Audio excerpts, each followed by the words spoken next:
boa noite Paraíba, boa noite Brasil. Estamos iniciando mais um programa Cheque Mate.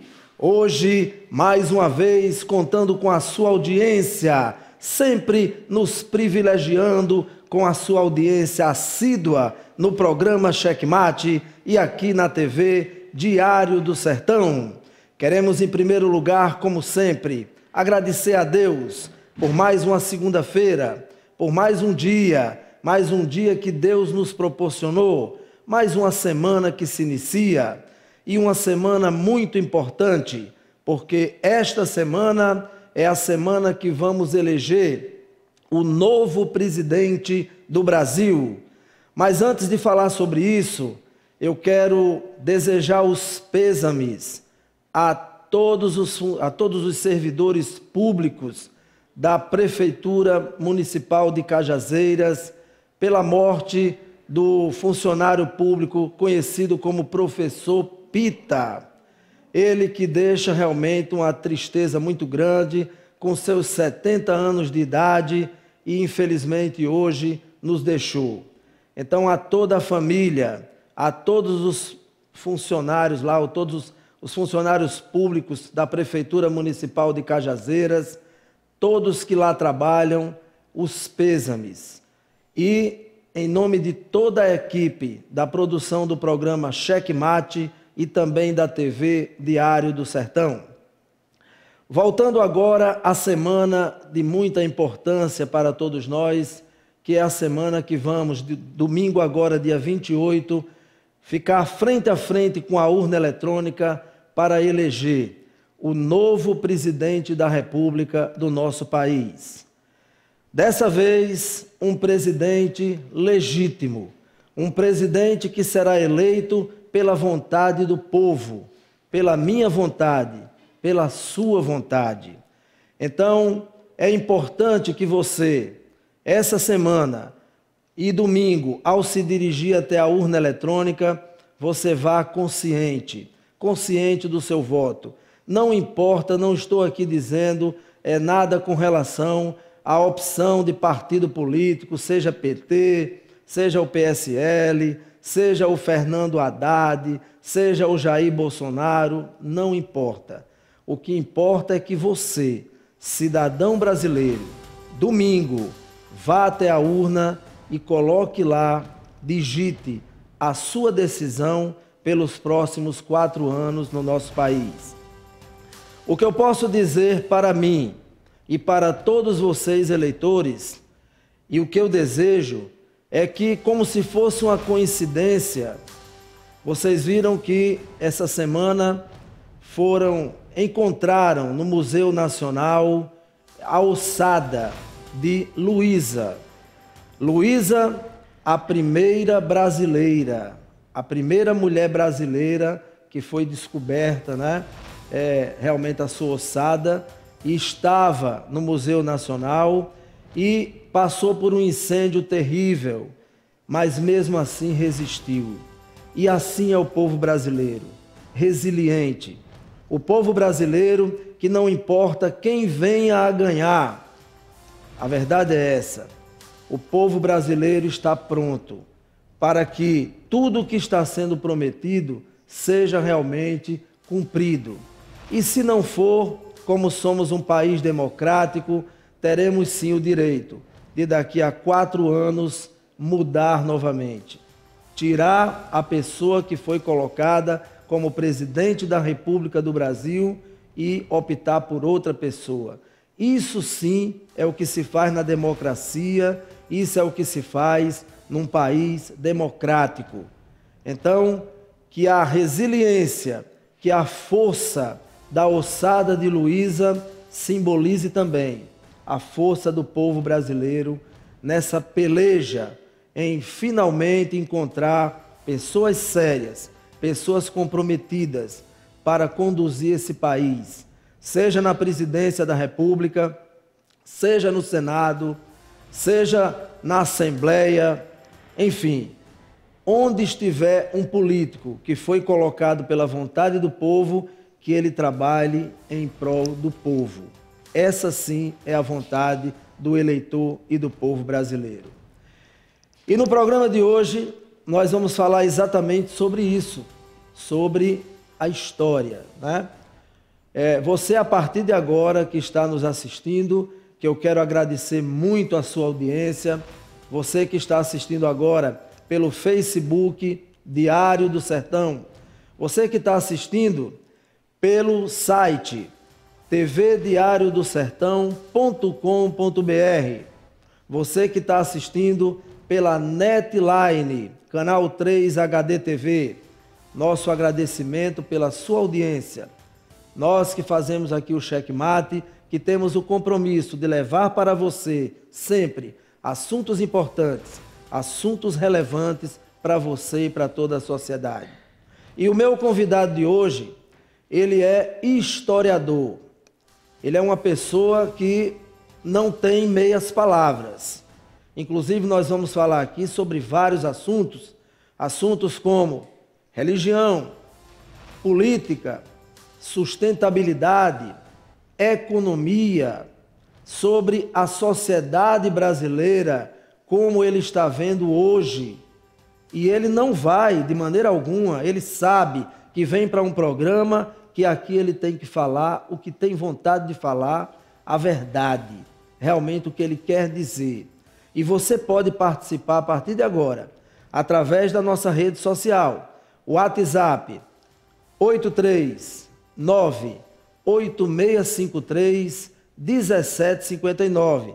Está aí no seu vídeo. Pode participar também pelo Facebook Diário do Sertão e também pelo portal, né? tvdiariodosertão.com.br. Agora, apresentar a todos vocês do Brasil inteiro o historiador José Gilvan Rodrigues. Gilvan, vou chamar assim, o seu boa noite para todos os nossos telespectadores. Boa noite a todos que estão nos acompanhando pela tvdiariodosertão.com.br. Desde já gostaria de agradecer ao meu amigo Fernando pelo convite de estar presente aqui. Tenho uma oportunidade para falar não só para o povo de Cajazeiras e da região, da Paraíba, mas também todo o Brasil, inclusive alguns outros países que provavelmente possam estar acompanhando nesse momento pela internet, e dizer que eu estou aqui a fim de falar muita coisa que gente ou não tem coragem, ou não sei por qual razões, acabam não falando. A sociedade brasileira tem muito o hábito de querer colocar palavras na boca das outras pessoas, que eu acho isso ridículo. Muitas das vezes não se prega o que realmente se está falando. E eu vou aqui, dentro do possível, puxar alguns assuntos que eu acho relevantes para a sociedade, para o mundo, esclarecer algumas coisas. Não estou aqui como dono da verdade, não sou conhecido de tudo que existe no mundo, na história e assim por diante, mas dentro do possível vou tentar falar alguns pontos que eu considero muito importantes na vida de todas as pessoas. Muito bem, Gilvan. E, obviamente, eu fico muito feliz que você venha com essa visão, né, de realmente falar, como você disse, aquilo que muita gente tem vontade de dizer, mas não tem coragem ou não tem a oportunidade, né? E você hoje está falando aqui para muita gente. Como eu já disse, vocês podem participar, tá certo? E vamos interagir, vamos conversar, né? Gilvan, você é bacharel em História pela UFCG, né? Campus de Cajazeira, em 2002. Sempre se mostrou uma pessoa bastante interdisciplinar. Atuou por 7 anos como professor do EJA, na Escola Sinhazinha Ramalho. Lecionou História, Geografia, Ciências, Matemática, né?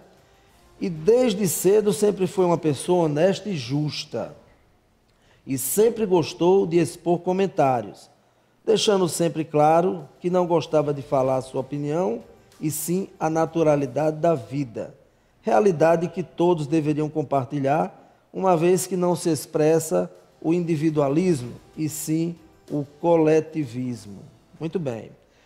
Então, partindo disso, eu vou começar com você aqui. Eu queria que você nos falasse sobre a história. Você, como historiador, né? O que é que você pode falar sobre a história, tá certo? A história, assim, no modo geral. Nós estamos num momento político muito importante no país, né? Vamos agora eleger o novo presidente da República. E quando a gente fala em eleição para presidente, a gente começa a ver também pessoas que discutem muito, né? Alguns até falam sem nem saber o que é. Tem gente que eu escuto falar em esquerda, em direita, mas mal sabe o que está falando. Essa que é a verdade. Às vezes tece comentários que realmente não tem nada a ver com aquilo, né? Então, o que você pode dizer para todos os nossos telespectadores a respeito da história? Bom, todos aqueles que algum dia já foram numa escola, que já ensinou, ou que já estudou história, sabem muito bem. A história é uma ciência, né, uma disciplina que depende muito daquelas pessoas que avaliam o ponto em si. Ela procura estudar o passado do homem, né, registrar, resgatar, cronologiar, ou seja, da época, da ano, a tudo aquilo que faz a sociedade através dos tempos, certo? Então, às vezes tem muita pessoa que programa a vida sua, jogando lá na frente, amanhã eu vou fazer isso. Não, não faz parte da história. Você está querendo prescrever uma história que não aconteceu. A história mesmo, ela só acontece no passado. Porque você pode registrar, porque você sabe que realmente aconteceu daquela forma. Ali, de forma nenhuma, vai voltar atrás e vai ter um novo registro. De forma nenhuma. Se você programa algo para o amanhã, ela não pode ser considerada uma história ainda propriamente dita, porque tem N situações, N fatores que possam levar à mudança na história. Certo? Então, como é que se registra a história? Ora, para se registrar a história, existem inúmeras situações. Por exemplo, você pode pegar o discurso de algumas pessoas, como inicialmente a história foi escrita através de discursos, certo? Com o passar do tempo, com a evolução, começou a surgir os fósseis, tem as ossadas, inclusive algumas pessoas não entendem essa questão de ossada e fósseis. Existe alguma diferença? Sim, por quê? Fósseis é tudo aquilo que um dia foi osso, certo? Mas só que cristalizou, virou minério. É por isso que se chama fósseis, que é fossilizado, que virou pedra. E a ossada ainda ela não está no processo de mineral, ela ainda é o osso em si. Então, por isso que tanto se estuda a ossada como se estuda os fósseis. E por isso que na história se fala fósseis e se fala ossada. Assim também como, por exemplo, impressos e manuscritos. Manuscrito, a própria palavra fala, alguma coisa que foi escrita manualmente. E impresso você vai ter o quê? Você vai ter livros, que depois que foi inventada a tipografia, foi inventada a gráfica, desde o tempo no século XVII. Então, aí, a partir desse momento, já começou a se registrar a história baseado em alguns livros, alguns impressos que foram feitos através de equipamentos mecânicos, né? Hoje já também é avançado. E também nós temos também, por exemplo, a questão de pinturas rupestres, né, que inicialmente, no começo da pré-história, tinha muito, e ainda existe muito, que inclusive muitas e muitas situações da história hoje em dia ainda existem divergência para saber se realmente qual foi o ano, se foi a alimentação foi aquela, se viveram quanto tempo, se realmente passaram muito tempo, se não passaram. Então, a história é uma complexidade muito grande. E para o que realmente vale para a história é o que se consegue até aquele momento, para se registrar. Porque na história, quando você se fala em registro histórico, você tem que avaliar também o ponto em que tudo que se encontra vai ter validade para a história, enquanto um novo fato, um novo argumento não contrapõe o anterior. Então, até aí, você não pode. Você, como historiador, você não pode discordar. Você não pode discordar, por exemplo, que a Primeira Guerra Mundial foi razão de um atentado, que uma pessoa foi sequestrada, que alguém foi assassinado. Você só pode contrapor a partir do momento que você tem argumentos que realmente tenham coexistência, que realmente que tenham sustentado para você contrapor. Aí sim, aí a história passa, naquele momento, a ser reescrita devido ao fato de novos argumentos que realmente comprovou que os anteriores ou eram falsos ou que tinham meia verdade. Certo? Ok. Quando você fala nessa questão da história, né, eu queria, assim, você como historiador, é bem importante que você fale para a gente. Você viu o desastre que aconteceu agora, recentemente, no Museu Nacional, né? O incêndio que aconteceu lá, que, como você mesmo disse, o que já aconteceu é história. Então, o que havia ali no Museu Nacional, realmente, é história, tá certo? E muita coisa se perdeu com as labaredas, com as chamas, apesar de haver esperança de se recuperar uma parte, como foi o caso da Luísa, né? Tá certo? Como é que você vê isso? Assim, o Brasil de hoje, né? O Brasil de hoje, falando de hoje para ontem, que é a história. Eu não posso falar do Brasil a partir do dia 1º de janeiro de 2019, quando teremos um novo presidente, tá certo? Mas no Brasil de hoje, há realmente uma negligência por parte do governo, por parte das pessoas responsáveis com relação a guardar a história do nosso país?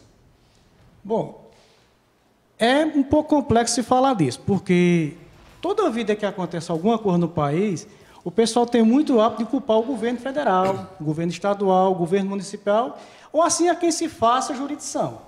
Só que a gente tem que prestar atenção para não ter equívocos, para não ir muito na mídia, porque hoje em dia tem muitos fax, né, como o termo mais popular que nós estamos usando hoje. Então, tem que prestar atenção. O que a gente vê, por exemplo, com o incêndio desse museu, o que a gente percebeu que nas reportagens sucedentes, fala-se em outros museus, em Minas Gerais, no Rio Grande do Sul, em São Paulo, inclusive aqui no Nordeste também, no Amazonas, que estão em estado crítico parecido com esse anterior, que podem a qualquer momento também incendiar, o teto cair, e seja lá qual for os problemas todos que eles tenham, que no momento as reportagens não chegou a tantos detalhes, mas diz que estavam em estados críticos, que já tem pedidos de reforma, de manutenção. Infelizmente, a gente não sabe se é só culpa do governo, a gente não sabe se, por exemplo, as pessoas que antecedem o poder do governo federal, da esfera do Ministério da Cultura, se eles repassaram isso para chegar no Ministério. Então, a gente fica difícil a gente realmente dizer. Agora, que no geral existe um descaso com a cultura da história do Brasil, isso aí ninguém pode negar, seja quem for o culpado. Uma coisa bem interessante no Brasil, por exemplo, vamos pegar aqui Cajazeiras mesmo. Cajazeiras não tem um museu.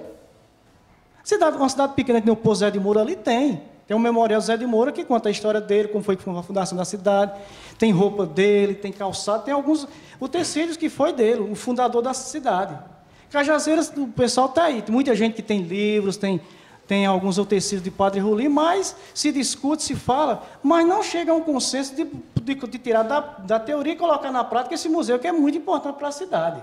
Só para você ter uma ideia, na Europa, a cidade de Estocolmo, na Suécia, ela tem hoje cerca de 200 museus, todos preservados. Quer dizer, isso mostra ao país como ele se preocupa com a cultura, um pouco diferente. Se você entrar na página do Ministério, você vê também que a verba é altamente reduzida para poder englobar um país continental como é o Brasil. Pois é, e quando você fala na nossa cidade, né, em Cajazeiras, a gente, até um assunto bem pertinente, Cajazeiras não tem museu, Cajazeiras não tem sequer um cinema. É uma cidade com 70 mil habitantes que não tem um cinema, né? Aqui em Patos nós temos cinema, Juazeiro nós temos cinema, Cajazeiras não tem um IML, né? Então Cajazeiras não tem uma UTI neonatal. Cajazeiras tem um aeroporto que pode-se dizer que é um verdadeiro faz de conta. Essa é que é a verdade, né? Deram o nome de aeroporto, mas a gente não consegue dizer que é aeroporto, porque pousa um aviãozinho aqui, outro acolá, tá certo? E a coisa não anda. Então, Cajazeiras precisa de muita coisa, essa é que é a verdade. E eu acho interessante quando o prefeito, ele anuncia na nossa cidade o secretário de Cultura, né? E aí o secretário de Cultura, a gente pergunta, ele faz o quê? Essa é que é a verdade, né? Porque, como você disse, a nossa cidade aqui é a cidade que ensinou a Paraíba a ler, é a cidade do Padre Rolim, mas as pessoas que vêm de fora, que quiserem saber algo da cidade, não tem um lugar para ir até lá e ver os acervos da época, porque realmente não tem um museu, né? Então, isso aí é realmente preocupante, muito preocupante. É algo que a gente tem que começar a pensar, tá certo? Porque uma cidade que quer crescer, ela tem que ter esses pontos fundamentais. Não pode existir futuro sem existir passado. Você concorda comigo? Justamente. A cultura já é comprovado, inclusive eu gosto muito de citar a Europa, tem muita gente que não gosta porque eu falo, vai morar na Europa. Não, não é questão de morar na Europa. Aí eu lhe pergunto, Fernando, nós temos que copiar o que é bom ou o que é ruim das outras sociedades? Nós temos que copiar o que é bom. Então o que é que acontece? E que funciona, né? O país que não tem cultura não sabe o país que é. Fala muito em educação. Educação é importante, importante demais. Mas a cultura é o fundamental. Por quê? O Brasil hoje, por exemplo, ele tem um pré-sal. Você sabe o que o pré-sal tem a ver com a cultura? O que o pré-sal tem a ver com a educação? O dinheiro para investimento. Nós temos uma riqueza de minério no agronegócio muito grande. Muito grande. Aí vamos investir na educação, vamos criar o FIES, vamos criar não sei o quê, vamos ensinar à distância, criar não sei o quê, não sei o quê. Mas vamos ensinar a sociedade até a cultura, como usufruir disso aí. Como levar aquilo. Porque a educação é um instrumento muito importante. Eu vejo Cajazeira, o pessoal fala, Cajazeira é a terra que ensinou a Paraíba a ler. Só que aí tem muita gente que fica com raiva de mim, porque eu digo, mas esqueceu de aprender. Você ensinou, mas esqueceu de aprender, Fernando, não pode. Você tinha que dar exemplo. Você culturalmente era para ser uma cidade desenvolvida. Cajazeiras hoje tem 4 universidades, tem escola técnica, tem um monte de escola particular. Hoje presume-se que em torno de entre 20 e 30 mil alunos estudam em Cajazeiras, seja do ensino inferior até o último estágio educacional. Mas aí não é só educação, tem que ter a cultura. E, além do mais, para se desenvolver também, tem que criar meios de emprego também. Não é só botar o povo para estudar, é só diplomar o povo. Não, não é só diplomar. Está tendo muito essa cultura na nossa região, de diplomar o povo.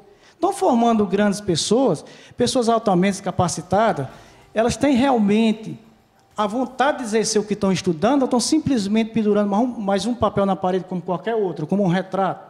Não, não pode, tem que ter a responsabilidade. Eu sei que é importante, é muito bom você poder dizer, eu tenho um curso superior, eu não exerço, mas eu tenho, pronto, eu não estou exercendo mais, faz um bom tempo que eu não sou professor.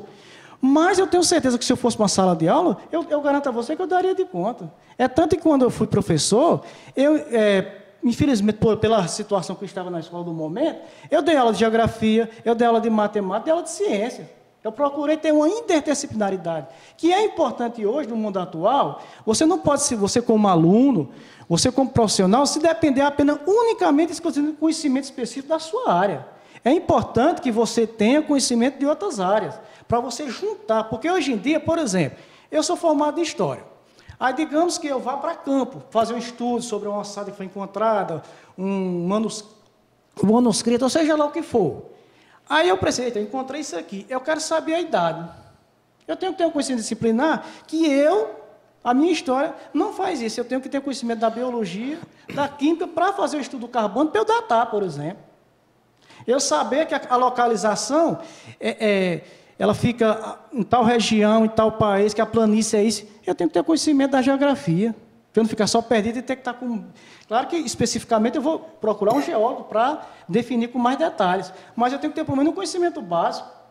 Eu vou escrever, eu tenho que ter uma boa ortografia. Imagina eu fazer um relatório sobre um estudo de campo e tal, um monte de erro de português. Então, é importante que eu tenha um bom conhecimento em português.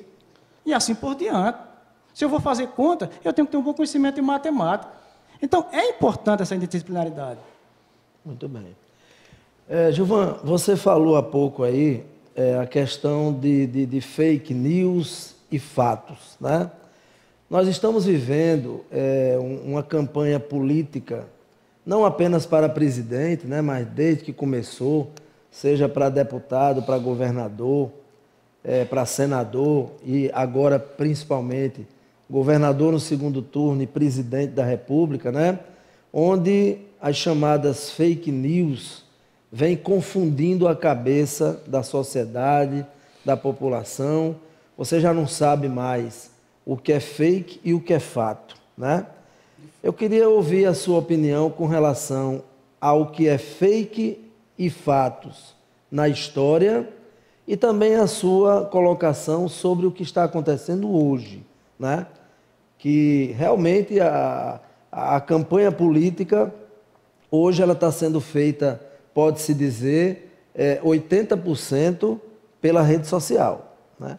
Acabou aquela época que era feita na TV aberta, na TV fechada. Hoje é rede social, por isso que ninguém segura, né?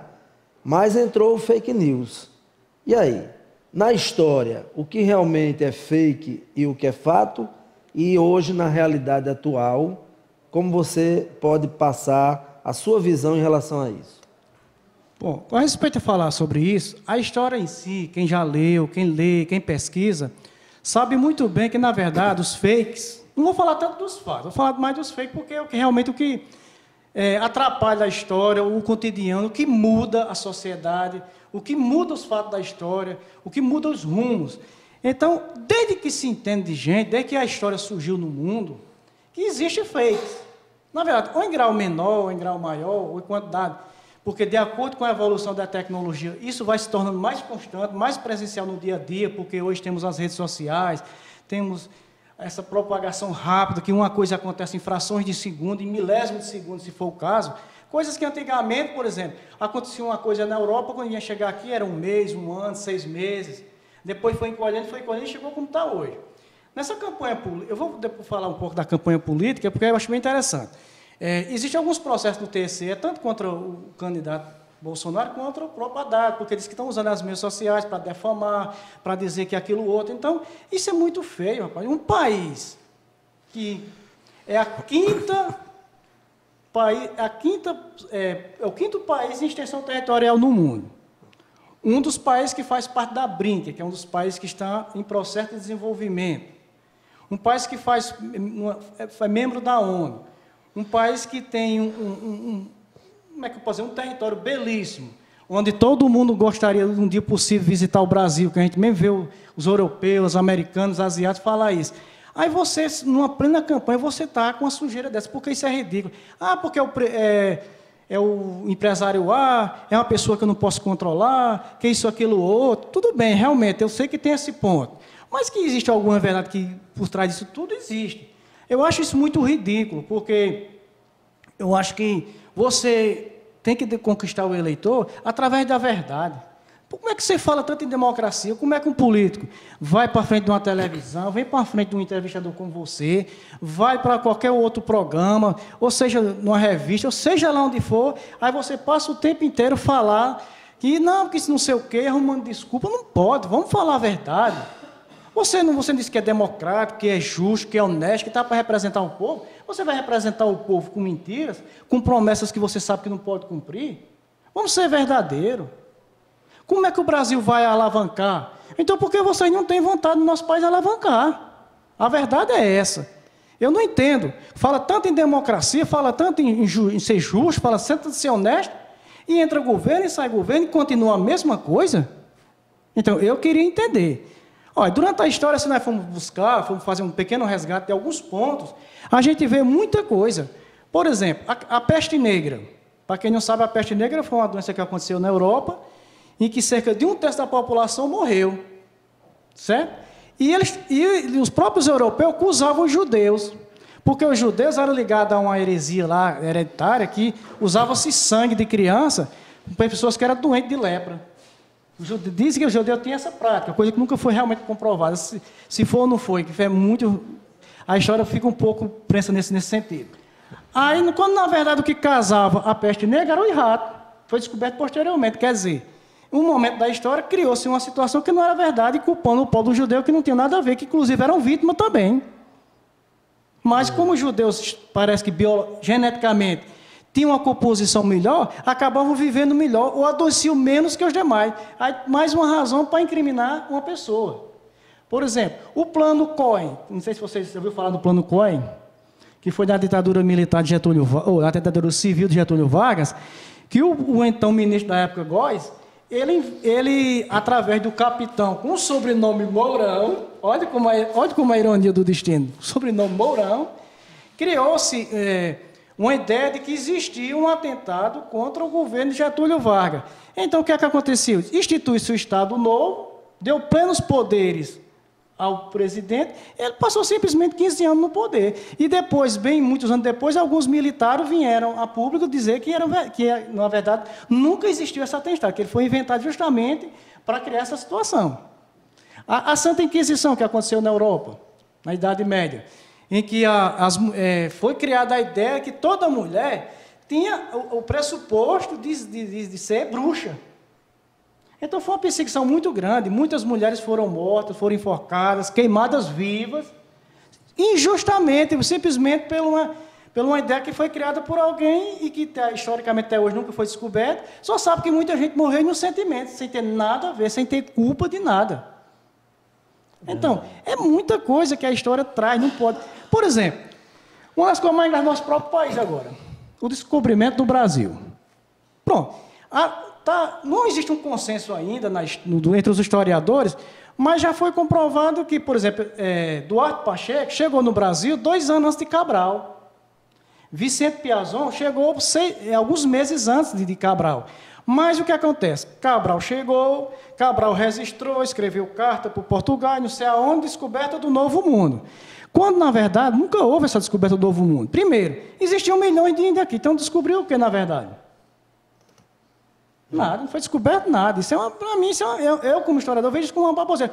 Descobriu o Brasil. Você descobriu se chegasse aqui, não tivesse ninguém, você fosse verdadeiramente o primeiro que pisou o pé, só que você não foi o primeiro. Teve gente que chegou aqui. Porque não instituiu a exploração, porque não reivindicou o fato de ter chegado por primeiro. Aí a história acaba registrando Cabral como o descobridor. Mesmo hoje em dia sabendo que essas pessoas chegaram antes. Então, infelizmente, essa história é isso. Inclusive, quando a esquadra de Cabral chegou ao Brasil, era uma coisa que já estava premeditada lá em Portugal.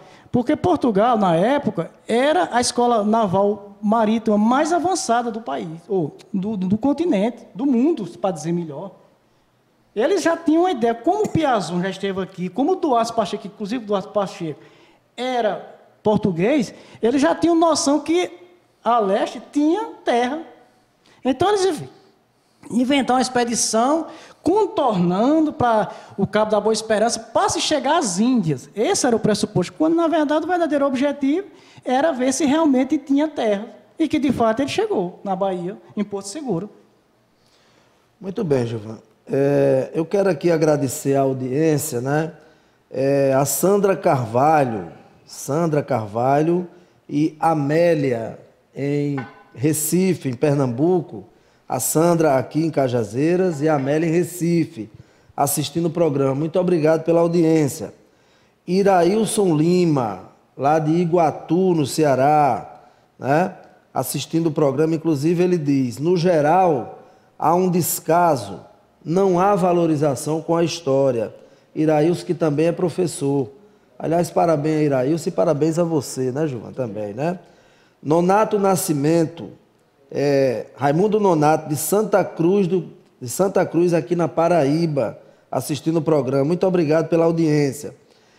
A Mel, que é a Amélia, né, lá de Pernambuco, ela fala o seguinte: Fernando, Cajazeiras não é diferente de muitas cidades. Eu mesma moro em uma que tem 150 mil habitantes e também não tem IML, não tem hospital com UTI. Tem 4 hospitais e nenhum dos 4 tem UTI. Então, realmente, isso aí a gente só pode afirmar o seguinte, né? Pecado dos políticos da sua região, das pessoas realmente que devem brigar por isso. Porque a população precisa, essa é que é a verdade. A população precisa realmente de ter esses serviços, né? Que são essenciais para que as pessoas possam viver com mais segurança, com mais dignidade, né? Gilvan, eu queria só que você falasse a outra pergunta que eu lhe fiz, com relação a essa questão do fake news nessas eleições, né? Eu sei que daqui a pouco a gente vai entrar na política, mas é porque algumas palavras que você fala já puxa o assunto, né? Então, quando você falou em fake, aí eu já puxei logo para isso. Como é que você vê essa realidade que nós estamos passando hoje da nossa política, né?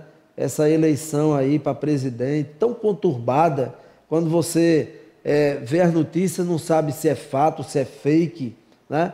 E como você mesmo falou, há uma verdadeira, pode-se dizer assim, uma verdadeira organização de pessoas por trás que funcionam exatamente para criar isso, para criar o fake news para bagunçar a cabeça do eleitor. Como é que você vê isso? O grande problema disso tudo, meu amigo Fernando, é justamente a cultura do nosso país. Porque quando você, Fernando, por exemplo, provavelmente no seu celular, você deve ter alguns grupos, participar de grupos, seja de qual for a natureza. Certeza. Você não deixa de receber diariamente determinadas informações. Morte de uma coisa, não sei o quê, uma coisa outra, que o político é isso, que o político B é aquilo e assim por diante. Não é verdade? Então, o que é que você, amigo, cidadão brasileiro, cajazeirense, paraibano, nordestino, deve fazer? Primeiro, não acreditar de imediato, obviamente. Isso é uma coisa óbvia que qualquer pessoa, por maior ou menor grau de instrução tem que fazer. Vamos pesquisar, vamos procurar pessoas que realmente conheçam e que sejam honestas, que não tenham em nenhum momento nenhum declínio partidário, porque como essas informações são de caráter político com relação à eleição presidencial, não podemos mais falar para governador nem deputado, porque já encerrou, quem ganhou, ganhou, quem não ganha mais, tem que esperar 4 anos. Então, é procurar esclarecer para depois não estar divulgando algo que não é verdade. Porque muitas das vezes tem pessoas que acreditam em tudo que vê. Às vezes, por exemplo, a pessoa não conhece, por exemplo, Bolsonaro, e uma pessoa chega e diz que viu no seu grupo que Bolsonaro era aqui, a pessoa fica com raiva dele. Assim também como do outro lado, vê uma pessoa dizer alguma coisa com o Haddad e chegar e dizer, o Haddad não presta por conta disso, e a pessoa criar uma ideia. Uma rejeição. Uma rejeição a uma pessoa que, na verdade, aquela pessoa não tem nada a ver com aquilo, nunca aconteceu na vida daquela pessoa. Claro, de fato, algumas situações pode ser até verdade, mas é bom se esclarecer para depois você não se arrepender e não andar comentando sem ter conhecimento, porque, primeiro, a história explica muito bem isso aí. Veja bem, quando eu falei no começo da matéria, é importante que você faça o seguinte, avalie, estude, pesquise, procure para depois falar. Porque também você só pode dizer o que você realmente tem conhecimento e que tem argumentos suficientes para isso. Porque, caso contrário, você está mantendo um equívoco. Um dos fatos que eu achei mais interessante nesses últimos dias foi justamente aquela situação em que Michel Temer, ele é presidente, só que como ele foi vice, ele assumiu, depois do impeachment de Dilma, ele ficou sem vice. Então, naturalmente, quando ele se ausenta, quem assume é o presidente da Câmara. Esse se ausentando, quem assume é o presidente do Senado. E houve um momento em que Temer foi para o Japão, uma conferência lá, automaticamente Rodrigo Maia, que era o presidente da Câmara, assumiu a presidência interinamente, inclusive tinha uma reunião marcada na Argentina, foi para lá, e Eunice Oliveira assumiu temporariamente. Então, se criou, dizendo que na Constituição está escrito em que se um presidente estiver no poder pelo menos um dia, tem direito a se aposentar como presidente da República, com todos os benefícios. Só que, na verdade, se você for olhar a Constituição, essa história não é bem assim. Isso aí, toda a aposentadoria de um presidente, as regalias que ele tem direito, que são muitas, por sinal, que vocês, presidente, que são tão democráticos, que têm tanto pena do povo, por que não cortam? Vocês não precisam disso tudo. Um cidadão brasileiro que tem um salário mínimo se vira. Por que vocês, com tanto dinheiro, vocês não conseguem se virar? Por que vocês têm que ter 1.000 em regalia? Vocês não pensam no povo? Corta isso aí, rapaz. Aí eles dizendo muito bem o seguinte, que se aposentam, mas só que, na verdade, eles são suplentes, eles não são voto eleitoral, então eles não têm direito. E muita gente estava na rede, né, no dia a dia, embaixo, comentando, dizendo que os três iam se aposentar como presidente. Essa é uma informação completamente equivocada. Na verdade, quando a gente se depara com o nosso país, com essas 3 figuras que você falou, né, você imagina o que é o Brasil ter um dia como presidente da República, Rodrigo Maia. Imagina o Brasil ter um dia como presidente da República, Eunice de Oliveira. Então isso já mostra realmente a urgência que nós temos de uma reforma política. O país não pode mais viver do jeito que vive, não pode mais ficar nessa situação. Interessante que as pessoas, eu vejo as críticas hoje com relação ao Fernando Haddad, do PT, ao Jair Bolsonaro, do PSL, né? Porque vai ser um caos se o Fernando Haddad for o presidente, o Brasil poderá se tornar uma Venezuela. Se o Jair Bolsonaro for presidente, voltará à época da ditadura, né? Como você até citou há pouco, o vice é o Mourão, né? Aí eu pergunto, nós já tivemos um dia como presidente, Eunício de Oliveira, que sequer foi reeleito ao Senado. Tivemos Rodrigo Maia e temos atualmente Michel Temer, que é investigado. Então, quando eu vejo as pessoas começar a falar no que vai acontecer, eu fico pensando, e aí, vindo o que você acabou de dizer aqui, o que vai acontecer ainda não é história, mas o que está acontecendo é história. E hoje, Michel Temer como presidente é história. Eunício de Oliveira foi presidente um dia, é história. Rodrigo Maia foi presidente, é história. E aí, Gilmar? Bom, esses últimos dois que você citou, no caso do Rodrigo Maia e Eunício Oliveira, inclusive, o próprio povo do Ceará deu a resposta a Eunício, né? Já que se ele é uma pessoa que ele se acha tão assim, então acho que o povo deveria ter o reeleito. E o povo achou que não. Então eu acho que isso aí já está mudando um pouco na mentalidade. Outra coisa, rapaz, que tem que mudar muito, é essa mentalidade que está no Brasil, rapaz, de coronéis na política.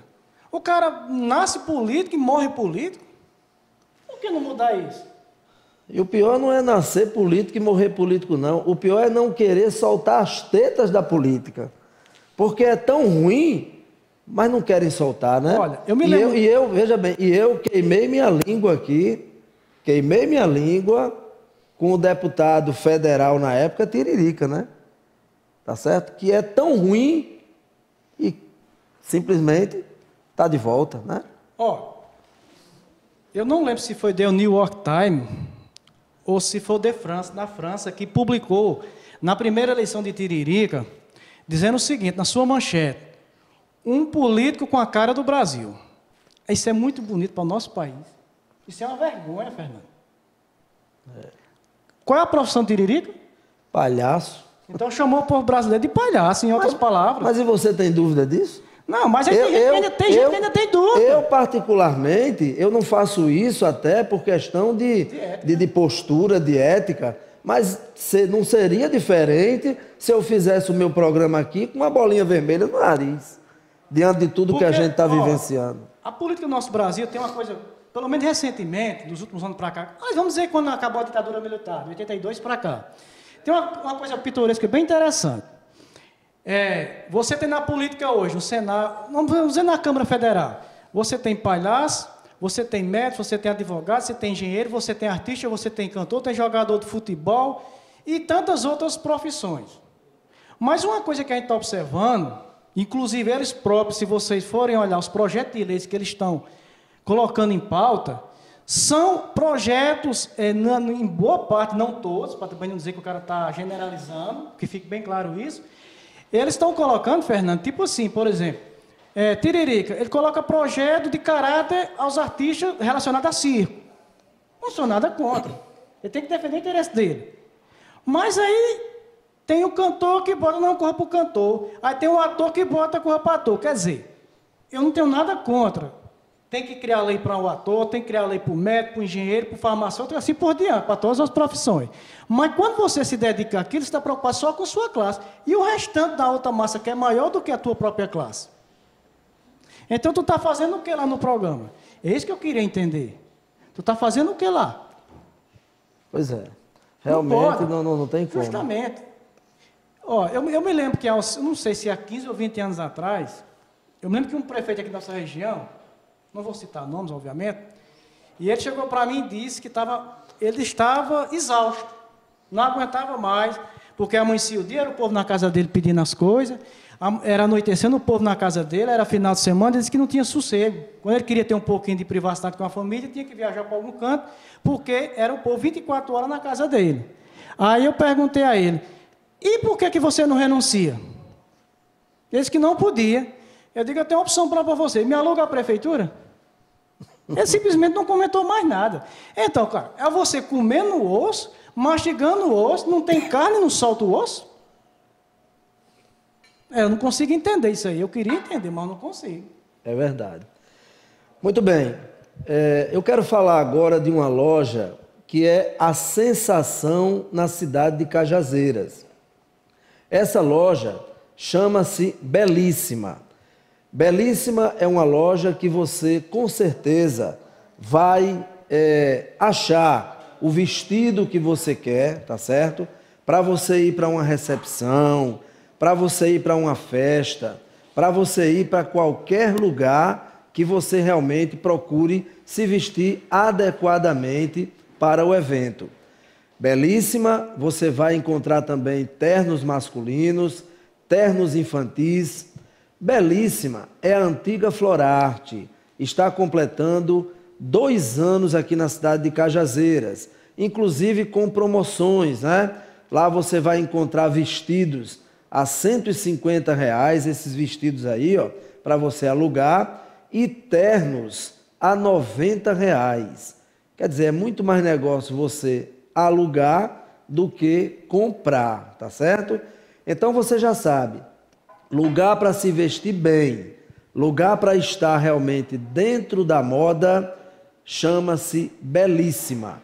A empresária Adelmira Braga vai estar à sua disposição para lhe atender e lhe fazer sentir-se em casa. Belíssima aqui em Cajazeiras. Muito bem, e eu estou aqui agora com a empresária Juliana Carvalho, certo? Juliana Carvalho, essa jovem bonita que está aqui, empreendedora. Eu hoje estive na escola da Juliana, o estúdio Tutu de Balé, onde realmente eu fiquei assim maravilhado. A maneira como ela trata as crianças, a maneira realmente como as crianças se sentem. Vejam aí, ó, aí é a Tutu de Balé, onde a Juliana tem esse trabalho de formar caráter, de desenvolver realmente a atividade da sua filha, do seu filho, através da dança, através do balé. Um ambiente altamente familiar, seguro, com profissionais competentes, como hoje eu conheci a tia Tati, a tia Leandra, né? Então conheci realmente as tias e as meninas encantadas, certo? Então Juliana está aqui. Juliana, em primeiro lugar, obrigado pela presença, né? É sempre uma alegria receber você aqui. E aí, o que você pode falar da Tutu de Balé, né? Essa escola que toda vida que eu vou lá, eu fico encantado, né? Porque a gente vê o trabalho sério que vocês fazem, a alegria das crianças e principalmente a alegria das mamães, né? Que ficam assim em êxtase quando vê suas filhas participando da dança. E aí? Boa noite, amigo Fernando. Boa noite, telespectadores do Checkmate. É uma alegria imensa também a nossa parceria, esse nosso diálogo. E depois das suas palavras é até difícil continuar. É isso, é o nosso cantinho de sonhos, é o nosso lugar de realizar projetos criativos, é onde profissionalmente a gente projeta naquelas pequenas crianças a visão de quão grandes elas vão ser. Muito bem. E a Tutu de Balé, a Juliana também tem uma preocupação com o social, né? E ela está com um projeto maravilhoso que se chama Balé Solidário. Fala um pouquinho para a gente. Então, gente, o projeto do Balé Solidário se chama Tutu Solidário.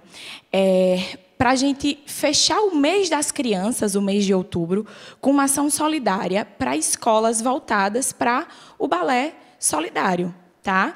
Para crianças carentes, e nós estamos angariando materiais de dança, colã, sapatilha, meia, tiaras, acessórios, laços, enfim. O que a gente quer é que aquelas meninas que dançam, criança, dorme de um tamanho e acorda de outro. Então, se a sua bailarina ou você tem alguma roupinha que está lá no guarda-roupa que não cabe mais, que não serve mais para você e que está naturalmente em bom estado de uso, procura o Tutu para a gente reencaminhar para outras pessoas continuarem utilizando esse material. Muito bem. E eu quero avisar a todos os telespectadores que o programa Checkmate, este mês, vai terminar o mês com chave de ouro. Na próxima segunda-feira, dia 29 de outubro, Quem vai estar aqui comigo no programa é Juliana Carvalho. E ela vai trazer aqui também as meninas para fazer uma exibição aqui do balé. Nós vamos mostrar imagens do trabalho que a Tutu de Balé realiza, né, com todas essas crianças. Então, imperdível, para fechar o mês de outubro, próxima segunda-feira, dia 29, ao vivo para todo o Brasil, Juliana Carvalho comigo aqui no programa. Tia Ju, como é chamada, né? Tia Ju. E aí, Tia Ju, para quem quer procurar Tutu de Balé, para também fazer parte dessa família, né? Que desde já eu divulgo, né? O telefone está aí, é 99106-6659, é o WhatsApp. O Instagram, Tutu de Balé Oficial, tá certo? Fica na rua Tenente Arsênio Araruna, 764, Centro, Cajazeiras. Tutu de Balé por Juliana Carvalho, essa que está aqui. Então, Juliana, o seu agradecimento, seu boa noite a todos que estão lhe assistindo agora, né? E o convite para que eles procurem a Tutu de Balé para também fazer parte dessa família. Então, muito obrigada mais uma vez pela receptividade. Fernando Antônio, produção. Próxima segunda estaremos juntos. Quero todos vocês juntos aqui com a gente. Vamos se divertir. Vai ser programa muito maravilhoso. bonito, vai ser muito bonito. E muito obrigada e até segunda, com energia total. Muito bem. Ok. Então, aqui devolvendo o microfone ao Gilvan, né? Gilvan, e eu já lhe faço uma pergunta agora, certo? Que também é muito importante. Vamos falar agora sobre sustentabilidade, né? O que você pode falar para todos os nossos telespectadores sobre esse tema, né? Sustentabilidade. Bom, a sustentabilidade, na verdade, se nós olharmos desde o princípio dos tempos, ela sempre existiu, certo? Só que de uma maneira não tão, digamos assim, descritiva, de uma maneira tão discriminativa, da maneira que é usada hoje. Então, qual é a grande função da sustentabilidade? A própria palavra já diz tudo, sustentar alguma coisa. Nós sabemos que, desde o surgimento da agricultura por volta de 10.000 a.C., no período neolítico, em que a sociedade vem consumindo de forma excessiva os recursos naturais. Os recursos naturais nós temos dividido em duas partes, a parte renovável e a parte não renovável. A parte renovável, todo mundo sabe, são os peixes, as frutas, as verduras, os legumes, raízes, a energia limpa. Então, tudo que for renovável tem essa parte. E os não renováveis são aqueles como são pedras, como são minérios, que eles estão lá naquela quantidade. Então, o grande problema, a grande preocupação que a sociedade moderna tem que ter é justamente com os não renováveis. Por quê? Porque os renováveis não têm como serem reproduzidos. A natureza não tem a biocapacidade de reproduzir esses minerais. O ferro, o ouro, a prata, certo? A madeira, por exemplo, a madeira, no caso, os alimentos, tudo é possível renovar. Só que é o seguinte também, Fernando. Todo país, de acordo com a sua região, com o seu solo, com a sua temperatura, com o seu ambiente, com todas as condições climáticas, ela tem uma capacidade de regeneração, não é igual. Então, por isso que existe essa disparidade muito grande que existe, por exemplo, se você comparar, por exemplo, a Europa com a África, ou até a África, até mesmo com a América do Sul. É uma diferença muito grande. E tanto que na sustentabilidade tem que existir uma harmonia entre o ambiental, o social e o econômico. Por quê? Porque os três coexistem. Você precisa do ambiente, você tem um ar para respirar, você precisa tirar o alimento, você precisa tirar tudo para a sua sobrevivência. E, através disso, você tem o seu lucro, porque você produz alguma coisa. Você, para produzir um microfone desse, você gastou material, você tirou da natureza. Não é verdade? Então, o que é que acontece? Tem que ter uma preocupação muito grande. Hoje, segundo os estudos que se tem sobre o consumo mundial, o planeta, no geral, ou seja, é como se somasse todo e se dividisse, o planeta hoje tem a capacidade de 1,8 de regeneração por hectare global, como é descrito na hectare global. Ou seja, tá bom, mas é por pessoa? Não, infelizmente não é por pessoa. Porque a pegada ecológica, que quando se refere ao consumo, A média mundial é 2,7. Ou seja, nós estamos tendo hoje no mundo uma carência de 0,5 planeta. É como se o consumo do mundo fosse 1,5 planeta. Aí você pergunta, Giva, se o consumo do mundo é 1,5 planeta, por que não deu problema ainda? Por que não tem? Não deu problema ainda da maneira que já deveria ter dado, obviamente. Mas presume-se que a partir de 2050 o consumo atinja 2 planetas.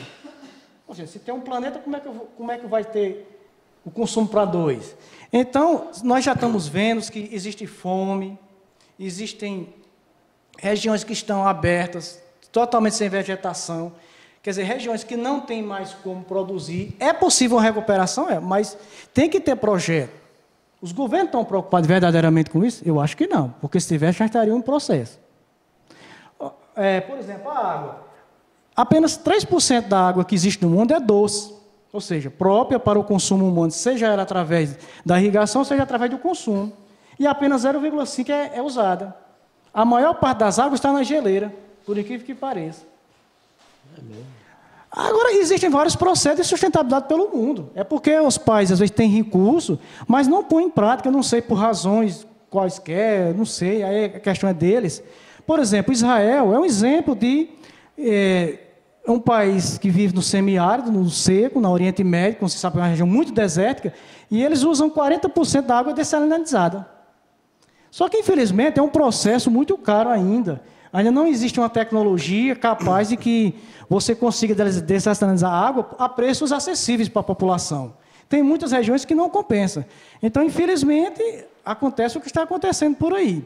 Então, ainda não estamos em colapso, mas a tendência é essa. E, por exemplo, o maior problema é justamente os não renováveis. Porque vai chegar um momento que vai entrar no colapso, sim. A briga por recursos naturais é muito grande. E nós sabemos muito bem que os países ricos vivem constantemente de olho na biodiversidade da nossa Amazônia.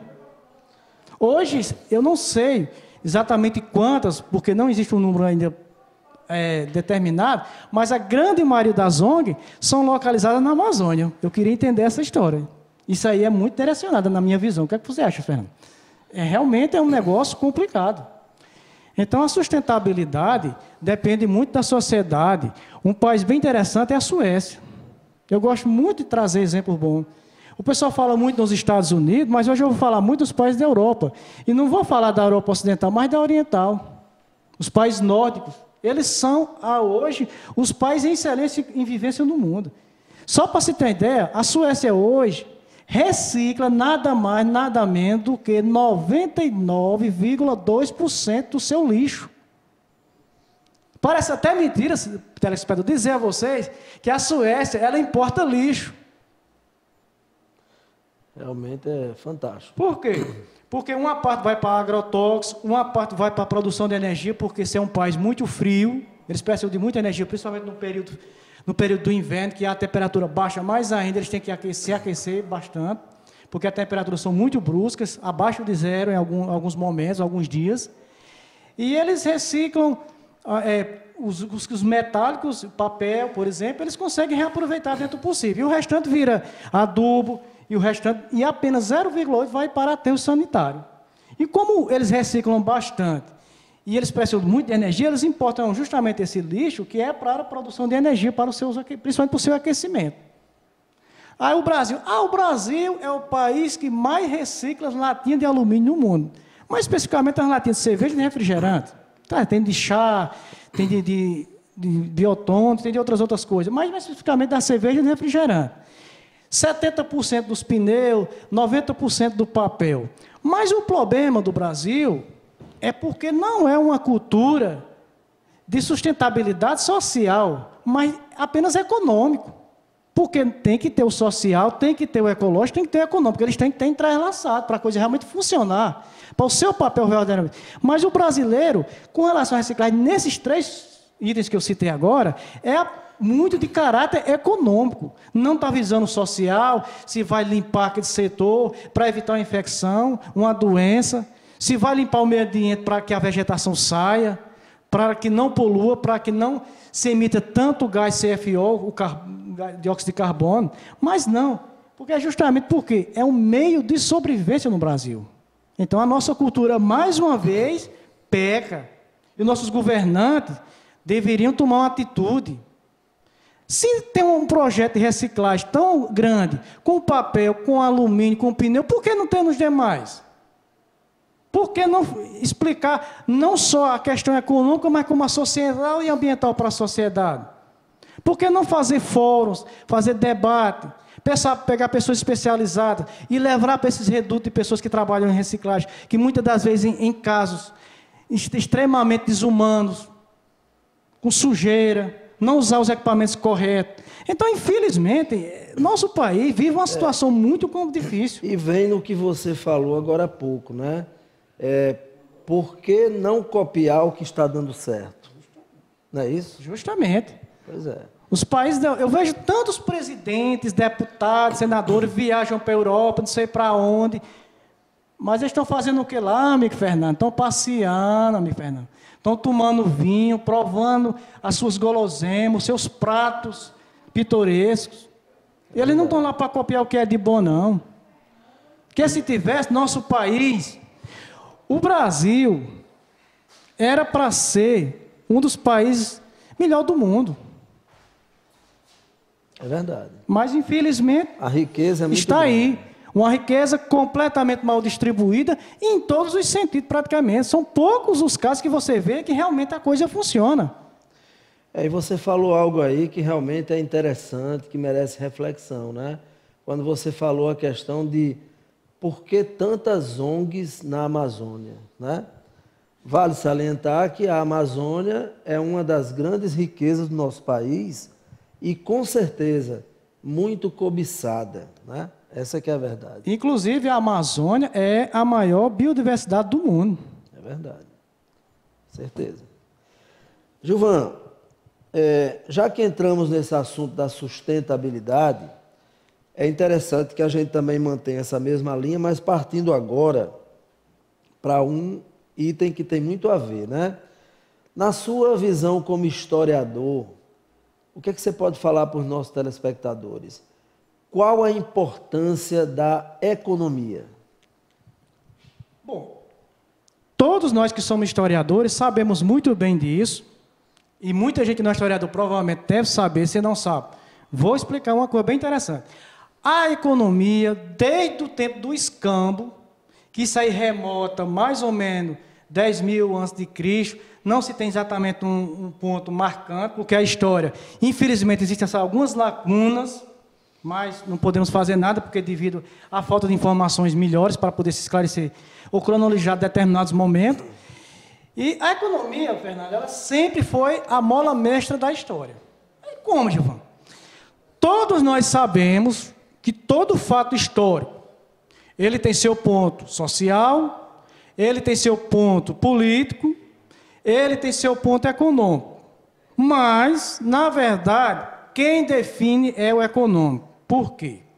Porque nós sabemos que não falo, repito, desde o período do escambo até o surgimento da moeda no século 8 a.C., que surgiu na Grécia, tudo que se faz, praticamente, com pouquíssimas exceções, é objetivo o lucro, a preocupação em faturar.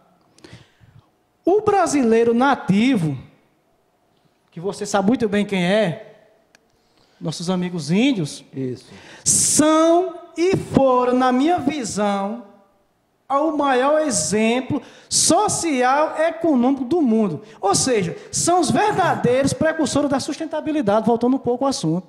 Por quê? O índio, ele foi dado pelo português como preguiçoso. Por quê? Porque ele tinha uma tribo e ele pescava, por exemplo, digamos que naquele dia, aquela tribo precisava de 50 peixes. Então, um grupo ia pescar, o outro ia coletar e o outro ia caçar, enquanto as mulheres ficavam em casa cuidando das crianças e fazendo os outros demais afazeres. O que é que acontecia, Fernando? Eu pescava 50 peixes. Se eu levasse 1 hora, eram 50 peixes. Se eu levasse 10 horas, eram 50 peixes. Ou seja, eu produzia apenas aquilo que era necessário para o meu consumo diário. Eu não tinha ideia de acumulação primitiva de capital, como os portugueses que aqui chegaram o fizeram. Então, eles são esse exemplo. Eu acho muito bonito esse exemplo do indígena. E eles têm muito a mostrar isso. Então, a ganância, ela sempre gerou, sempre criou essa situação da economia. Hoje em dia, vocês sabem que hoje tudo é através da informação, são títulos bancários, são ações, muitas empresas, países, vivem tudo à base de títulos, ou seja, de papéis digitais. Que você sabia que é uma coisa simples, de uma hora para outra, dar um colapso global? Sim. É muito simples. Com certeza. Muito simples. Uma empresa hoje ela pode valer 1 bilhão. Dependendo de uma situação que possa acontecer com ela, ou a própria ação do mercado capitalista avassalador, eles podem simplesmente, entre eles lá, criar uma conspiração e a tua empresa valer R$1. É verdade. Então, a economia, ela, querendo ou não, as pessoas falam um pouco com relação a isso que eu falei agora, mas ela acaba definindo. Eu acho que você, no seu dia a dia, você até, às vezes, quando encontra uma pessoa que está com vários que você não via, você fala, e aí, tudo bem? Às vezes a pessoa fala, não, estou devendo não sei o quê, estou com o nome no SPC. Quer dizer, as pessoas estão sempre falando em economia, querendo ou não. Então, ela rege a sociedade. Tem os pontos sociais? Tem os pontos políticos, que nem eu falei, tem, mas ela acaba definindo e, de forma direta ou indireta, regindo o que vai acontecer na sociedade. Por exemplo, a questão, um fake news, que eu vou até para retratar melhor, que eu não, inclusive nem falei, a guerra do Iraque, por exemplo. A guerra do Iraque foi um fake news. Os Estados Unidos pressupõe dizer que Saddam Hussein, juntamente com seu país, o Iraque, tinha armas químicas biológicas. Só que eles invadiram rapidamente, lá, com seu poderio militar muito grande, dominou o país, prendeu Saddam, morreu, foi julgado aquele negócio todo. E até hoje, cadê as armas de destruição em massa? Nunca foram encontradas. Será que estava tão bem escondida? Será que algumas pessoas debaixo de terreno, debaixo de montanha, ou seja, lá onde fossem, em labirintos, se suicidaram, tinham ordens para que se o país fosse tomar suicidar e fechar como se fosse uma tumba de faraó? Aí, só completando, nós sabemos muito bem que os Estados Unidos dependem por demais do petróleo do Oriente Médio, que na verdade, provavelmente foi a grande razão. Sempre gere. Eles não vão, os grandes autores da história, eles não vão chegar e dizer, eu invadi um país por causa disso, porque eu tenho interesse. Eles não vão dizer, quem vai assumir? Ninguém vai assumir isso. Mas que no fundo fica muito bem subentendido que a verdadeira razão é essa. Eu vou adiantar um pouco aqui, que eu tenho mais assuntos para tratar com você, né? Senão a gente não consegue, tá certo? O que você poderia comentar sobre religião, com relação à história, com relação ao momento atual do Brasil? Você sabe que a religião, existe uma força muito grande, né? Então, o que é que você pode linkar a respeito disso? Nesse momento, nós temos pessoas de vários segmentos religiosos, temos católicos, evangélicos, protestantes, e aí vai. O que é que você pode falar a respeito? Bom, a religião, ela também sempre influenciou a sociedade, né? Inclusive, anteriormente, até peço desculpa não ter citado a religião, mas, querendo ou não, ela sempre também tem o seu poder. A Igreja Católica, né, o protestantismo. Com relação vou falar primeiro do protestantismo. Com relação ao protestantismo, todos nós sabemos que tudo isso surgiu na Idade Média com Lutero, que inclusive agora no próximo dia 31 de outubro desse ano, vão fazer 501 anos da revolta protestante, né? Que é onde Lutero pregou suas 95 teses, contrariando a igreja, dizendo o que ela estava fazendo de errado, que estava fugindo do verdadeiro evangelho deixado por Jesus, ou seja, o que estava realmente escrito na Bíblia e que as pessoas deveriam seguir.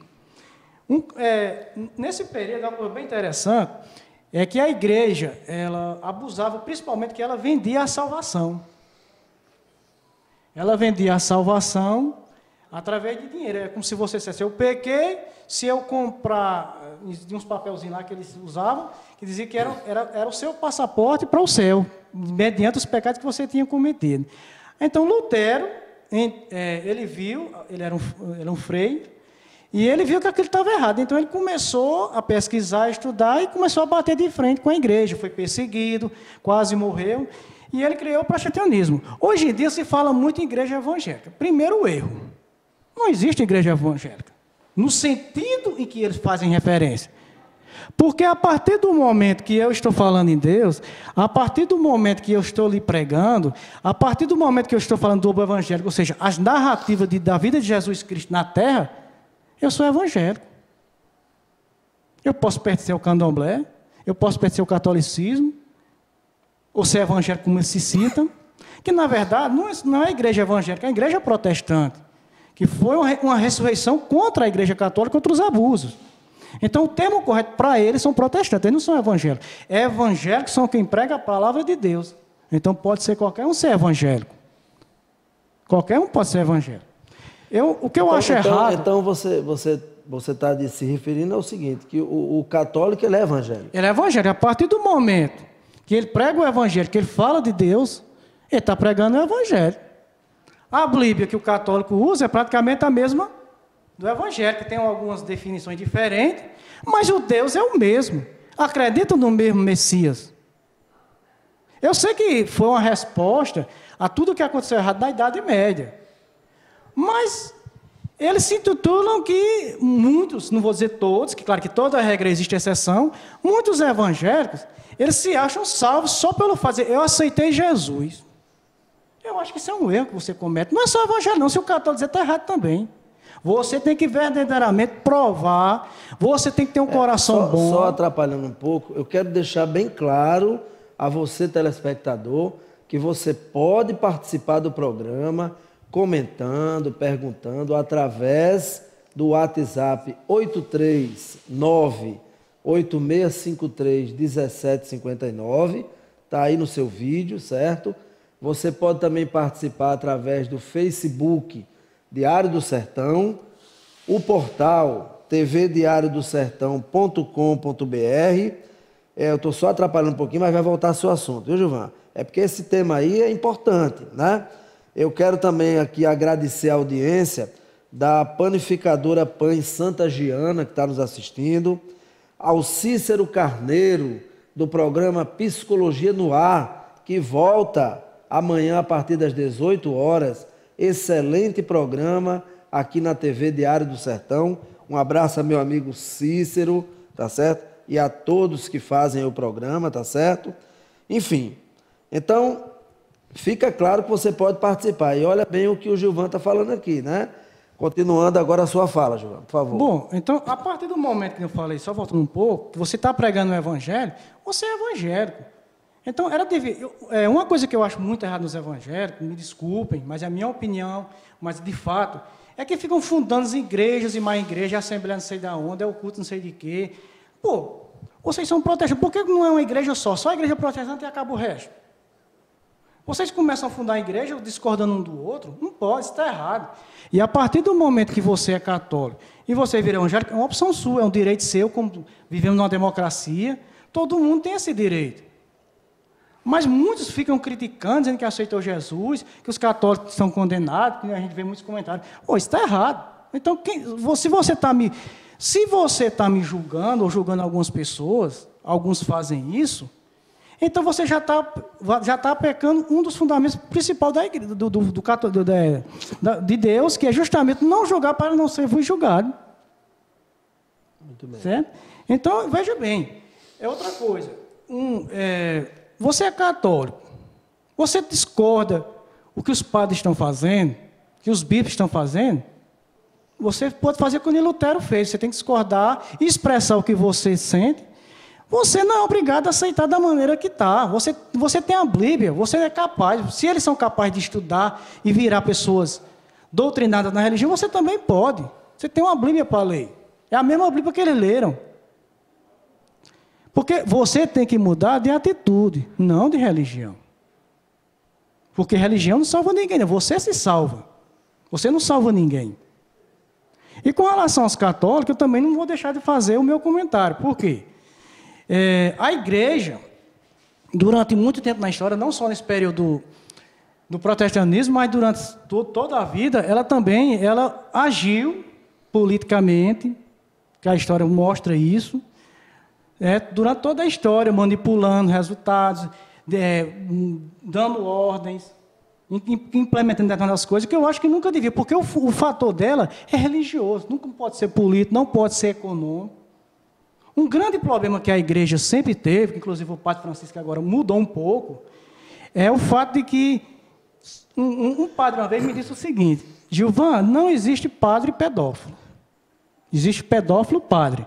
A igreja não pode saber se você é pedófilo, se você ainda não se expressou, se você ainda não está se mostrando quem você verdadeiramente é. Concordo. Mas a partir do momento que você assumiu um compromisso com Deus, que você virou um clérigo, você deveria fazer o quê? Assumir o compromisso, aceitar o celibato e seguir a vida de doutrinação a Deus e pelas suas ovelhas, o seu rebanho que você vai instituir na igreja ao qual você for designado. Mas o que acontece?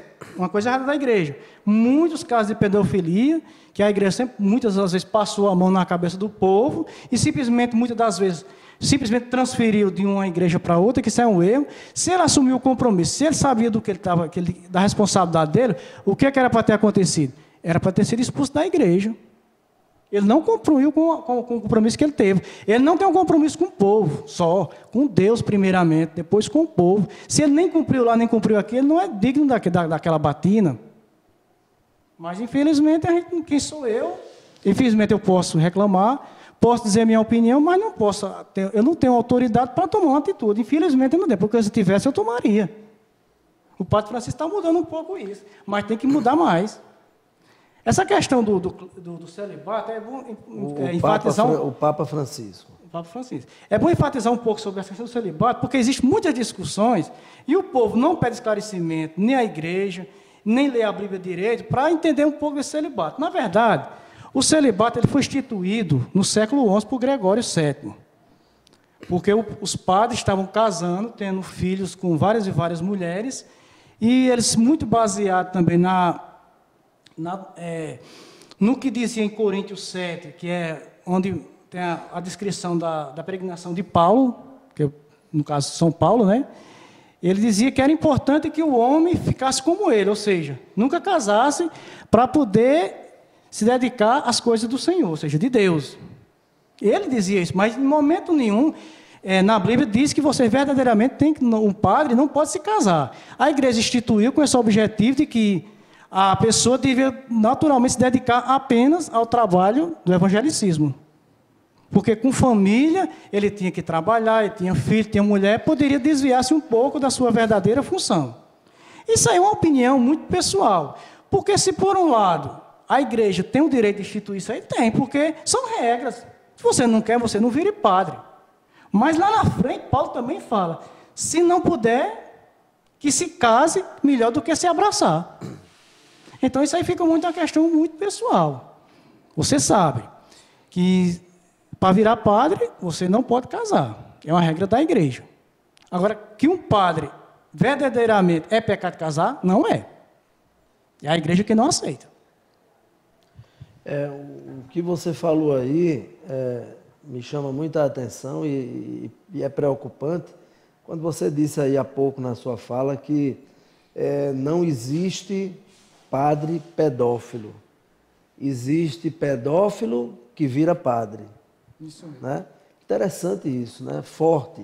O padre me falou isso, né? Realmente o padre me falou isso, né? Ele tem razão, de fato. Realmente, se você nunca se mostrou ser uma pessoa que tem esse caráter, você não vai saber. Como? Às vezes você se exibe após um determinado momento da vida, às vezes você se manteve coagido ou dentro, como eles chamam, escondido ali, dentro, como se fosse uma segunda personalidade que ainda não saiu. Mas até lá... Bom, Gilvan, nós estamos aí na semana crucial, né? Domingo é o dia das eleições para elegermos o novo presidente da República do Brasil. De um lado, Fernando Haddad, do PT. Do outro, Jair Bolsonaro, do PSL. Ficam aquelas questões, como eu já disse aqui no programa, né? Pessoas se dizem da esquerda, se dizem da direita, Mas, com certeza, a maioria sequer sabe o que significa isso. Falam por falar, essa é que é a verdade.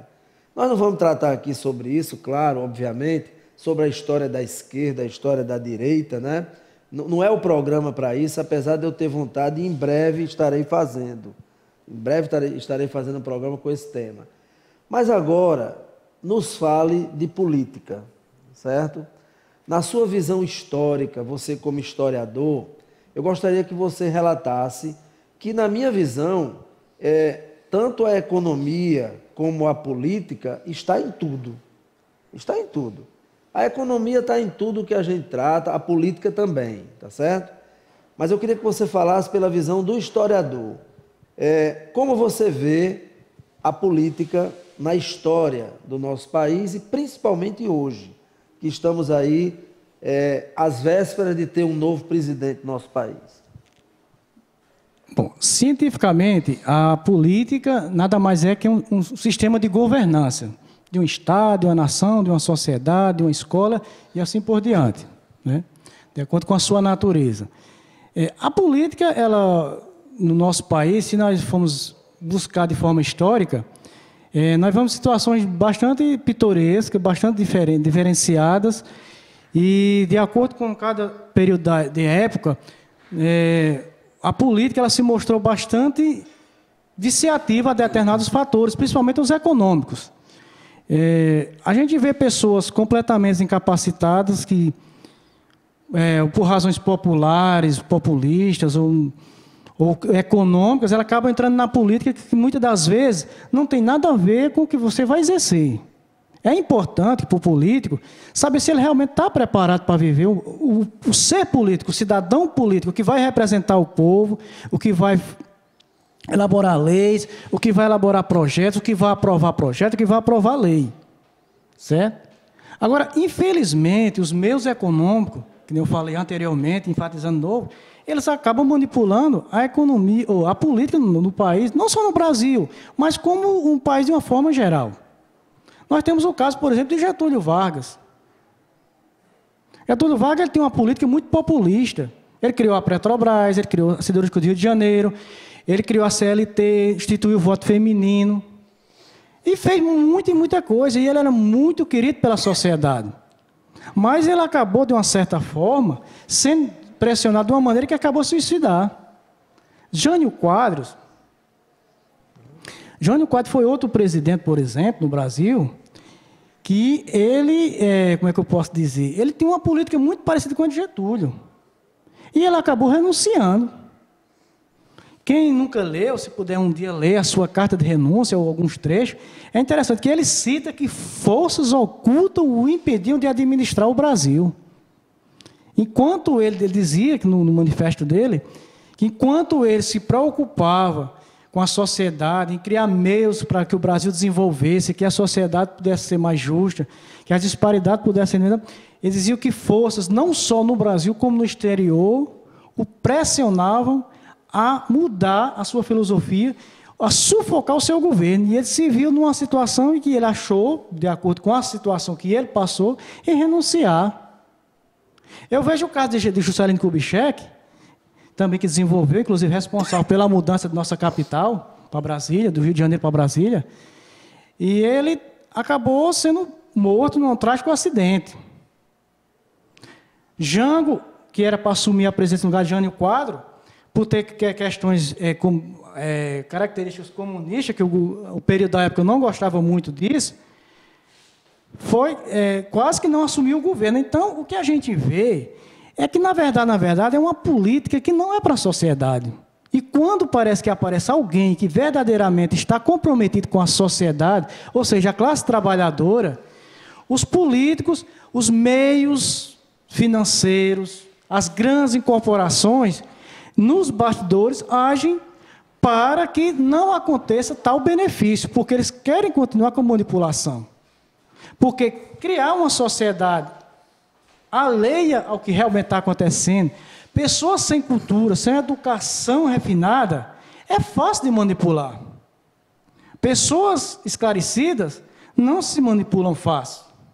Você tem que mentir muito bem para enganar uma pessoa esclarecida. E as massas, quanto menos esclarecidas, melhor. E uma coisa que eu acho muito errado é as políticas sociais das maneiras que elas são tratadas no Brasil. O Bolsa Família é uma política muito interessante. Existe muita gente que precisa. Concordo por demais. Mas não seria mais interessante que se criasse uma política social na qual a sociedade tivesse responsabilidade, ou seja, tivesse que trabalhar e tivesse um salário melhor do que tem hoje? Porque é uma política social de necessidade. Mas também não é um salário também tão digno. E poderia ser melhor se o povo trabalhasse, se criasse uma política nesse sentido. Mas, infelizmente, acaba não criando. E o pior de tudo, muita gente recebendo sem precisar. Então, a nossa política, espero que agora no próximo dia 28, ou Haddad ou Bolsonaro que venha, porventura, ganhar, que mude essa filosofia e que traga uma política que verdadeiramente a sociedade possa mudar. Que promessa tem muito. Já vem muito tempo, esperamos que um dia essas promessas cheguem. Muito bem.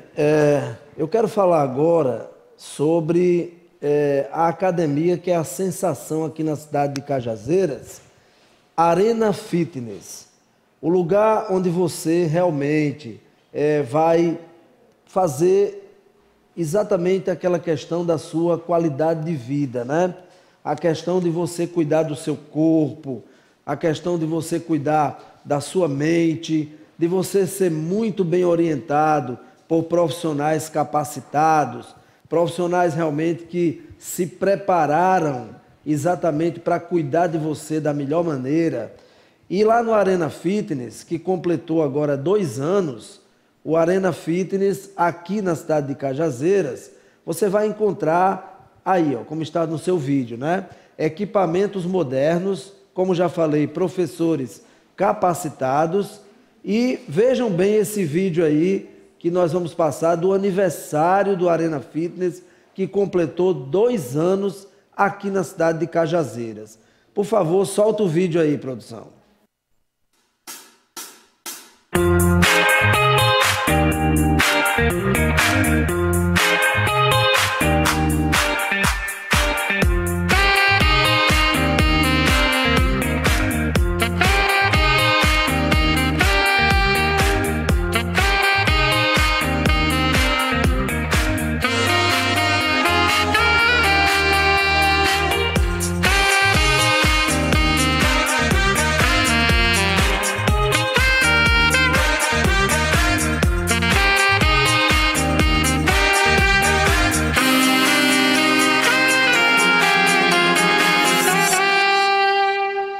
Então é isso, você que está realmente procurando um lugar agradável, familiar, com profissionais altamente competentes, onde você vai cuidar da sua saúde, do seu corpo, com uma orientação profissional, esse lugar aqui em Cajazeiras chama-se Arena Fitness.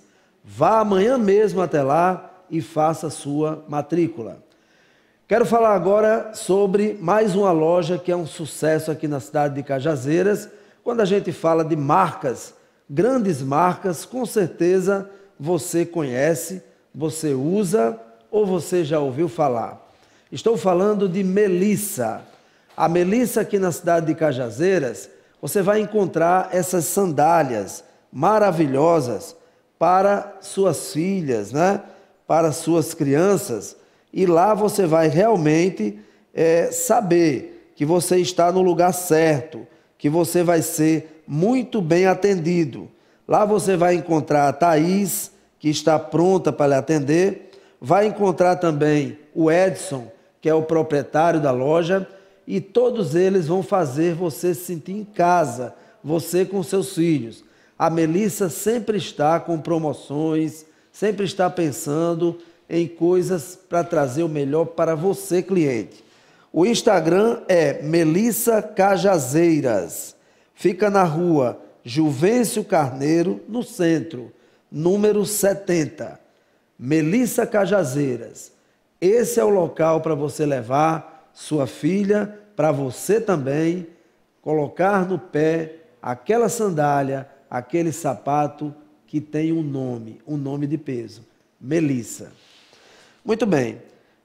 Meu amigo Gilvan, historiador, que está aqui conosco hoje no programa Cheque Mate, e é sempre uma honra, a gente sempre procura trazer pessoas que agreguem, pessoas que tragam assuntos, temas pertinentes. Uma pergunta para você e depois você já pode entrar com as suas considerações finais, o seu boa noite para todos os telespectadores. Mas eu gostaria que você falasse sobre isso. Levando em consideração tudo o que você falou até agora, nos fale sobre a mentalidade brasileira. Na sua visão, como está hoje a mentalidade do povo brasileiro? Fernando, infelizmente, a mentalidade brasileira está muito aquém do que deveria ser. Agora, tudo isso culpa de quê? A falta de cultura que a nossa sociedade, infelizmente, não tem, ou muito pouca. Diploma de curso superior, de ensino médio, curso técnico, muita gente tem. O governo diz que o analfabetismo caiu muito. Mas o analfabetismo que é no Brasil foi um analfabetismo no sentido de saber ler e escrever. Porque, verdadeiramente, economicamente, politicamente, culturalmente falando, eu acho que hoje no Brasil nós temos cerca de entre 80% e 85% de analfabetos. Certo? As pessoas não têm conhecimento do que acontece no mundo, não estão preocupadas em fazer discussões. A sociedade é muito individualista, o que é uma beleza para os políticos dominarem a sociedade com esse individualismo. Estudos na Europa, em muitos países desenvolvidos do mundo, provam que as atitudes individuais elas são muito prejudiciais ao país e que o coletivismo você ganha muito mais com isso. Mas, infelizmente, isso é muito difícil, porque, de uma certa maneira, hoje, nós vemos os políticos vencerem nesse ponto. Porque é assim que eles querem a sociedade. Uma sociedade alienada, que não tenha conhecimento dos seus direitos, que não sabe como as coisas funcionam, o que verdadeiramente deveria agir, que não age, participar da política de forma mais ativa, dos meios sociais, com a família, na religião, e seja em todo e qualquer aspecto que possa necessitar a sua presença, a sua opinião. Agora, é preciso que a sociedade tenha consciência, estudem, mas não é estudar, não é só ler o que está escrito no livro, nas revistas, não. Procurem pesquisar, analisar, avaliar, procurar pessoas que realmente conheçam o assunto, debater, participar de debates, de fóruns, e toda a natureza que for possível, para que você se torne uma pessoa não só conhecedora do que acontece no Brasil, mas de um mundo também é importante. Infelizmente, a gente vê a sociedade hoje muito preocupada com o WhatsApp, com o Facebook, com o Instagram, com novela. Praticamente ninguém assiste um jornal, praticamente ninguém assiste um programa de documentário que fala sobre a civilização. Com Big Brother Brasil, com a Fazenda... A Big Brother Brasil, a Fazenda, que são programas completamente alienados e anticulturais. Mas o povo gosta disso, é o que dá audiência. Um prêmio de 2 milhões e dá não sei quantas mil ligações, milhões e mais milhões. Vamos votar, e agora tem um The Voice aqui, tem um The Voice não sei de onde. Meu povo, vamos acordar para a vida. É bom assistir uma televisão, Se for assistir uma novela, assista, mas procure filtrar o que realmente é bom para o seu dia a dia. Não é o beijo na boca, não é aquela horazinha a dois numa cama. Aquilo ali não contribui nada para a tua vida, não. Nem para a nossa. E a partir do momento que vocês não mudarem essa sua filosofia, não vai mudar. Vamos continuar um país de analfabetos mórbidos, uma sociedade que não tem a menor ideia do seu papel, dos seus direitos, da sua função. O governo fala no pré-sal, Fernando. Porque vamos gastar na educação? Gaste na cultura. Ensina o povo a pensar. Porque diplomado, tem muita gente diplomada. Mas se ensinar o povo a pensar, pode ser que acabe a farra, né? Mas justamente esse é o objetivo. Hoje a política está vencendo, como eu torno a repetir, por conta disso. Verdade. Infelizmente, o que a gente pode fazer? O povo não é coletivo, a gente fala, pessoal, vamos fazer isso, vamos fazer aquilo. Quando era professor, eu dizia, pessoal, vamos se reunir e fazer isso. Ixi, Maria, era uma briga. Pois é. Então fica difícil. Ou realmente vocês acordam para a vida, e além do mais, vocês não podem reclamar dos políticos, sociedade, porque os políticos nada mais são o reflexo da própria sociedade. Querendo ou não, aceita ou não, mas a verdade é essa. Cada sociedade tem os políticos que merecem. Tem os políticos que merecem. E a reflexão é um povo sem consciência, só estão pensando em ganhar dinheiro, em se apropriar disso, daquilo, outro. Mas por que é isso? É verdade. Ninguém nunca está satisfeito. Tem que ganhar mais e mais, mais. Vamos conversar com os filhos, vamos viajar, vamos dormir mais, vamos descansar no final de semana. Se trabalha no final de semana, descansa na semana. Mas não vamos trabalhar aqui nem uma locomotiva sem parar, não, meu povo. Não chegar a lugar nenhum, não. Isso já é provado historicamente. Na história tem inúmeras e inúmeras situações. Vamos seguir os exemplos dos países nórdicos, que são excelência em qualidade de vida. O povo dorme bem, come bem, anda bem, frequenta bons ambientes, tem respeito mútuo. E os políticos veem que não tem outra solução, não sei andar na linha, porque a coisa... Os pais desses, você tem corrupção lá? Tem. Tem bandido? Tem. Tem gente matando gente? Tem. Só tem uma diferença com relação à justiça brasileira. Se você é pego, aí, meu amigo, não quer saber se você é grande, é pequeno, é médio, se você tem R$1, se tem 100, tem 1.000.000. Você é tratado da mesma maneira. Diferente do nosso país. É verdade. Gilvan, agradecer a você mais uma vez, né, pela sua presença.